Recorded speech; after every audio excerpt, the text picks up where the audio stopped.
You may want to sit down for this. Each day, 100,000 kids are trafficked for sex right here in the United States. Not surprising, it's the least of these, the nation's most vulnerable, who end up as easy prey. These children that are being trafficked are modern-day orphans. And what we know, a staggering statistic, is that 50 to 60%, maybe even more, are coming out of foster care.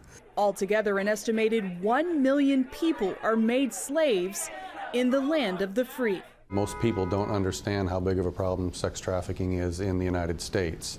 1 million people in America, overall, 100,000 kids every day trafficked for sex. Where is the outrage? Well, we know it's spiritual warfare. We think the enemy's done a very good job of keeping us blind to the issues, and we're either it's so ugly and so perverse and that people don't want to hear about it, or they turn blind eyes to it. If you know that your children and children in your community are being abducted or lured and then sold and then raped 10, 15, 20, 30 times a day, I think you would do something about it. Kevin Malone is a retired GM for Major League Baseball. Jeff Rogers is a former IBM executive.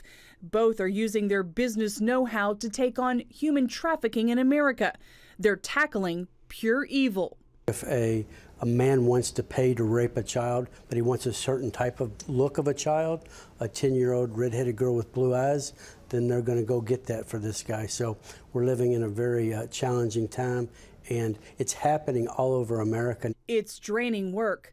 When the men started the U.S. Institute Against Human Trafficking, they made a prayer warrior their first hire. Her job? Pray unceasingly and cover them as they tackle the source of the problem. Sex trafficking is a supply answer to a demand problem. To cut it off, they've created traffic-free zones communities can implement using tools with proven track records. The key to this is getting all the different sectors of society firing away at demand at the same time. So helping law enforcement to focus more on the demand, the county government or city government declaring itself a trafficking-free zone, helping businesses and technology, using technology, the school system, healthcare organizations, and especially the churches. Studies show some 70% of men are either addicted to pornography or view it regularly, and experts believe porn is the fueling factor for sex trafficking. We know the answer is Jesus Christ. Christ is the answer for the restoration of the survivors.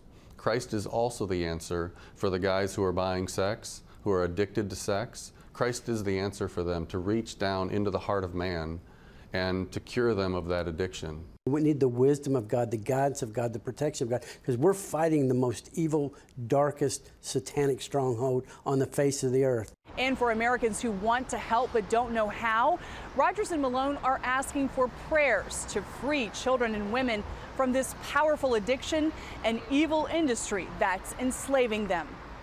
Jennifer Wishon, CBN News, Washington.